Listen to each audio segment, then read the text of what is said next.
తాకట్టులో ఉన్న మీ బంగారాన్ని విడిపించి ఆ రోజు ఆన్లైన్ రేటుకి మేము కొంటాం. Bhavani gold company. నమస్కారం, వెల్కమ్ టు సుమన్ టీవీ. నేను గీతాంజలి. ప్రస్తుతం మనతో పాటు ప్రముఖ జ్యోతిషులు రాపర్తి ప్రసాద్ శర్మ గురువు గారు ఉన్నారు. వారు రాజమండ్రి నుంచి వచ్చారండి. వారితో మాట్లాడదాం.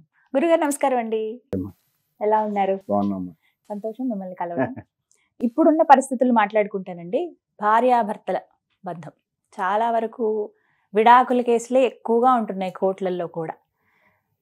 ముహూర్తాలు చూసేటప్పుడు అన్ని కలిసేయా లేదా, గణాలన్నీ బాగున్నాయా లేదా అన్ని చూసుకునే, సంఖ్య సరిగ్గా కుదిరిందా లేదా అని మాత్రం చూసి చేస్తారండి.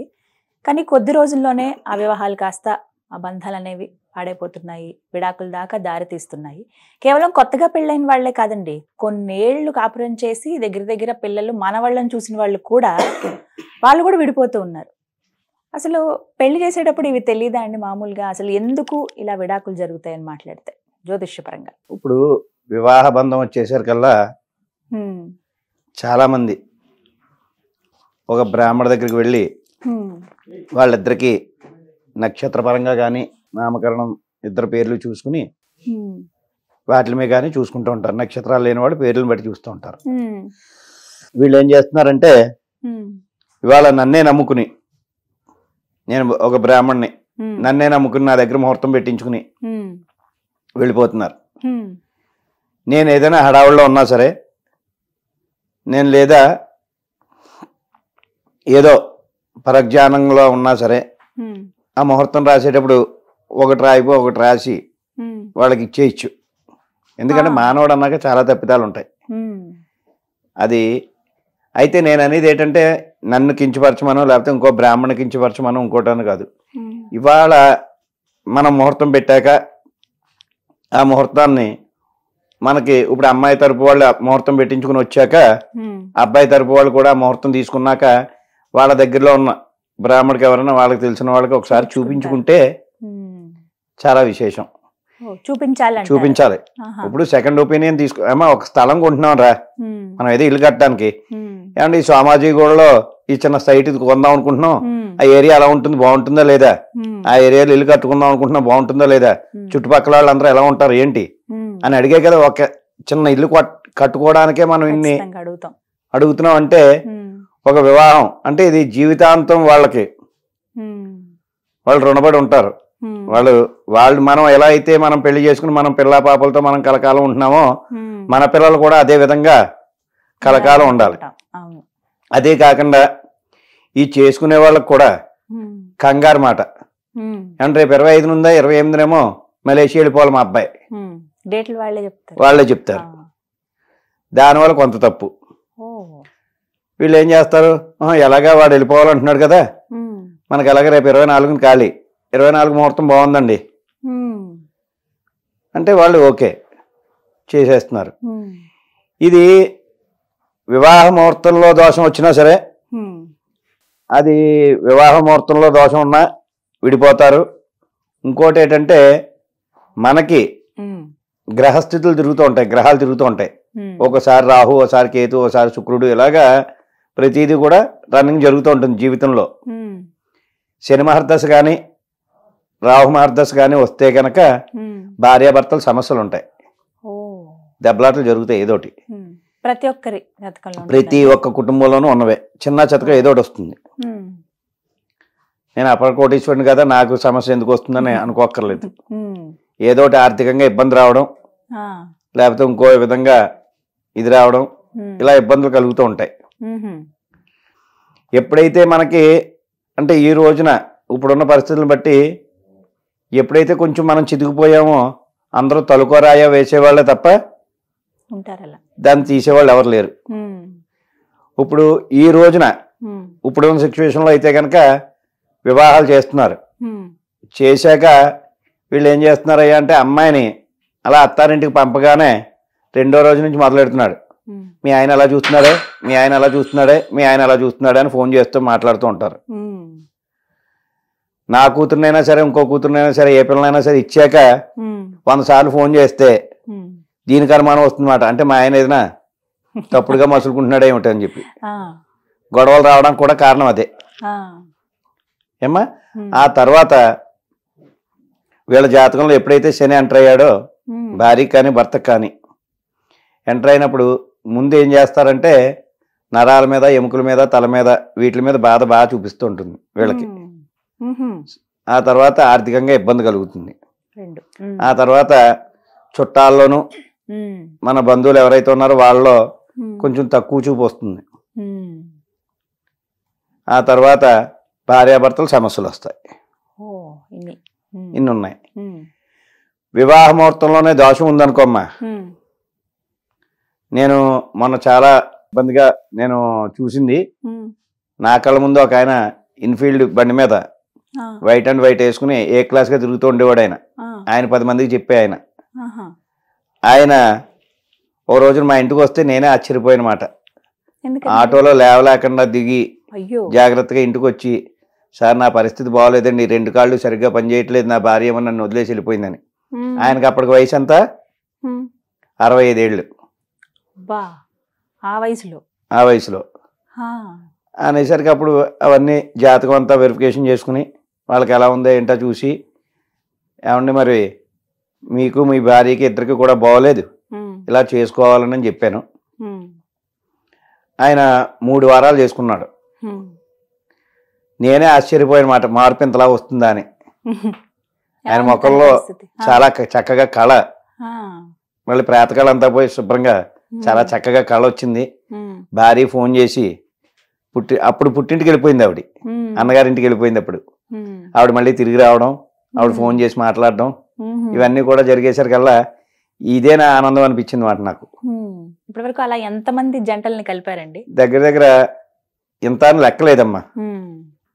నా దగ్గరికి బాధ, ఇది ఇబ్బంది అని చెప్పి వచ్చిన వాళ్ళు ఎవరినైనా సరే కలపడం మన ధర్మం.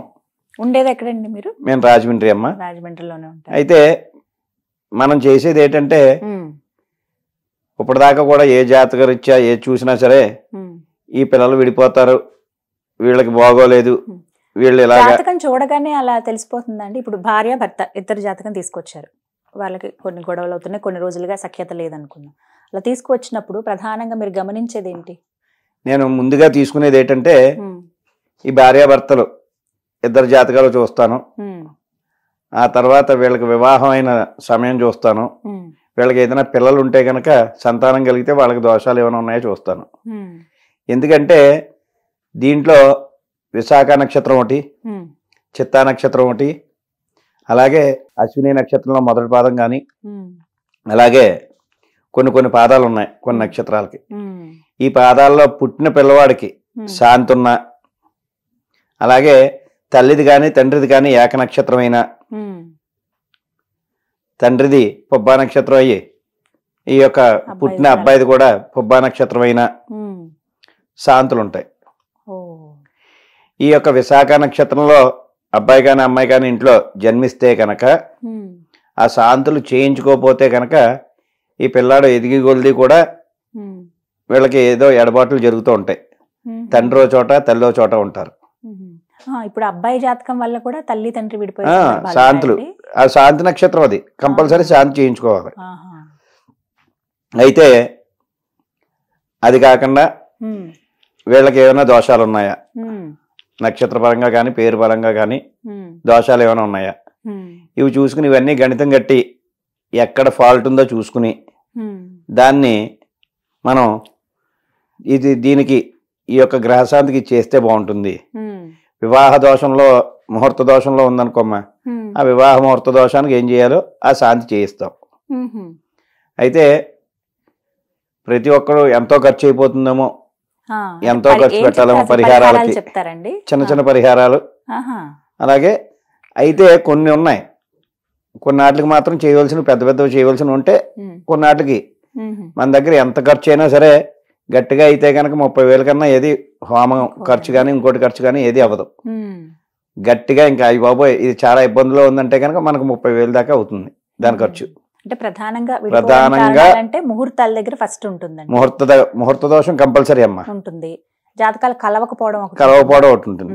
ఈ మధ్యన చాలా మంది ఏం చేస్తున్నారంటే, అమ్మాయి నచ్చింది అబ్బాయికి, లేకపోతే ఒకే అమ్మాయి ఇంటికి బోల్డ్ అంత ఆస్తుంది, లేకపోతే ఒకే అబ్బాయి బోల్డ్ అంత ఆస్తుంది, ఆ అమ్మాయికి సరిపడిన నక్షత్రం రాయించుకుని తెచ్చేస్తున్నారు అన్నమాట. అయ్యో, అలా కూడా అలా నేను 4-5 చూశాను. ఆ పెళ్ళైన 6 నెలలకే వీళ్ళిద్దరికి విడాకులు జరుగుతున్నాయి. ఆ తర్వాత తెలుస్తుంది ఈయన ఏమండి 95లో పుట్టాడని నాకు ఫస్ట్ జాతకం ఇచ్చాడండి, తీరా చూస్తే 86లో పుట్టాడండి అని ఇలాగా. దానివల్ల ఏంటంటే మేమిద్దరం పెళ్లి చేసుకుంటే ఆస్తి అంతా నాకు కలిసి వస్తుంది కదా అని కొంతమంది ఆలోచనలతో కొంతమంది ఉంటున్నారు.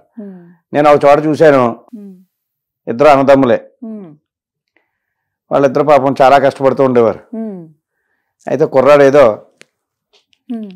జాగ్రత్తగా ఓ దారిలోకి వచ్చాడు, ఏదో చేసుకుంటూ ఉన్నాడు. అయితే వీళ్ళ చెల్లెలు గారు అమ్మాయి ఉంది, వీళ్ళ ఇంట్లో ఒక అమ్మాయి ఉంది. ఎలాగైనా వాళ్ళ అమ్మాయిని చేసుకోవాలి, ఆస్తి అంతా మనకు రావాలని చెప్పి కుర్రాడిని బెంగళూరు పంపించి నెల నెల 1 లక్ష 2 లక్షలు వేసేవాడు మాట తండ్రి. దాంట్లో 10,000 20,000 అతను తీసుకుంటూ ఇక్కడ మా అబ్బాయిగో రారా బావా, మా అబ్బాయి నెలకు 2 లక్షలు పంపుతున్నాడు అనేసరికల్లా ఆడికెంత జీతం అని చెప్పి వివాహం చేశాక ఇంట్లో కూర్చోవడం మొదలుపెట్టాడు. అలాగా అంటే ధనం మీద ఆపేక్ష. ఇప్పుడు కుటుంబ సమస్యలు ఎవరు చూడలేదమ్మా. మనం కుటుంబం అందరూ కలిసి ఉండాలి, మన వాళ్ళందరూ కూడా చల్లగా ఉండాలి, వాళ్ళకి ఏ ఆపదలు రాకూడదని ఎవరికి బాధ లేదు. మనం అన్యాయంగా సంపాదించి న్యాయంగా సంపాదించిన ఎలా సంపాదించని మనం సంపాదించేవా లేదా, అవే ఎక్కువ. కానీ యువతల పాడైపోతున్న జీవితాలు ఎవరు అంటే మన పిల్లలవే. అది మాత్రం నిజం. రేపటి రోజుని మన పిల్లలు మన కళ్ళ ముందే భర్తను వదిలేసి ఆ అమ్మాయి ఇంట్లో ఉన్నా, భార్యను వదిలేసి ఈ అబ్బాయి ఇంట్లో ఉన్నా, రేపొద్దున్న ఇంకో సంబంధం చూడాలంటే చూడగలమా? ఎంత ఆస్తి ఉంటేనో. అదంతా బాధ ఫస్ట్ లేదు, ఈ అబ్బాయికి నిజంగా బోళ్ళంత డబ్బు ఉంది, పెళ్లి చేశారు, రేపటి నుంచి ఆ పిల్లం ఊరుకుంటుందా? మొదటి దాన్ని చేసుకున్నావు, దాన్ని ఎల్లగొట్టావు, ఇప్పుడు నా మీద పడుతున్నావు ఎట్రా అంటూ ఉంటుంది. ఎక్కడ సుఖం, ఇలాగ సుఖం ఉండదు. ఇలాగా ఈ గ్రహస్థితుల వల్ల, గ్రహ సంచారాల వల్ల, అలాగే చూసుకునేటప్పుడు పాయింట్లు చూసుకుంటారు, తారాబలం చూసుకుంటారు, అలాగే సంసార విషయం ఎలా ఉంది, సంతాన విషయం ఎలా ఉంది, ఇవన్నీ చూసుకుని వివాహం చేసుకుంటే కనుక చాలా బాగుంటుంది. ఇదే చాలా మంది ఇప్పుడు లోపించేది. అదే ఇప్పుడు ఎలా సంప్రదించాలండి? మరి ఫోన్ చేస్తే చాలా మనకి ఏదైనా సరే, నేను ఏ రెమెడీ ఉన్నా ఏదున్నా సరే ఫోన్లోనే చెప్పేస్తానమ్మా. ఆ తర్వాత నేను ఇప్పటికి వచ్చి నేను చాలా మందికి చాలా విధానంగా అన్ని కూడా బోల్డ్ చేసి పెట్టాను. నేను విన్నానండి ప్రత్యేకించి మీ గురించి, చాలా మందిని అలా కలిపారు అని చెప్పి. దాదాపుగా ఇంకా విడిపోతున్నారు, విడాకుల పేపర్ల మీద సంతకాలు అయ్యే స్టేజ్ దాకా వచ్చిన వాళ్ళని కూడా మళ్ళీ కలిపారు. చిన్న చిన్న పరిహారం. అది చాలా మంది ఎక్కడికి వెళ్ళినామ్మా విడిపోతారు, ఈ జాతకరీత్యా బాగోదు విడిపోతారు అని చెప్పేవాళ్ళు ఉన్నారు తప్ప కలుపుతాననే వాళ్ళు ఎవరు లేరు. నేను నా ఉద్దేశంలో నేను చాలా మందికి వాళ్ళు కలిసేలాగే మనం ప్రయత్నం చేస్తాం, ఇబ్బందులు పడకుండా. అలాగే వాళ్ళ గ్రహస్థితి ఎలా ఉంది ఇవన్నీ వెరిఫికేషన్ చేసుకుని వాళ్ళకి ఏవో ఒకటి పరిహారాలు చేయించి వాళ్ళు ఇద్దరు కలిసి ఉన్నాక వాళ్ళు బాగున్నారో నాకు ఫోన్ వస్తే చాలు, నాకు ఎంతో ఆనందం మాట. ఏంటంటే ఇప్పుడు ఇదే హైదరాబాద్ వచ్చి నేను ఇక్కడ కూర్చున్నానంటే, ఇప్పుడు ఎవరో ఒకరు కనబడ్డారు ఇంకో మా రోడ్డు మీద, ఏమన్నా గురుగారు ఇలా వచ్చారు, రండి మా ఇంటికి రండి, ఓ టీ తాగి వెళ్తురు కానీ అనేటట్లుగా ఉండాలి తప్ప వాళ్ళిద్దరు విడిపోయి ఈయన వల్ల ఈయన ముహూర్తం పెట్టే కానీ నేను పాడైపోయాను అన్నట్లుగా వాళ్ళకు ఉండకూడదు.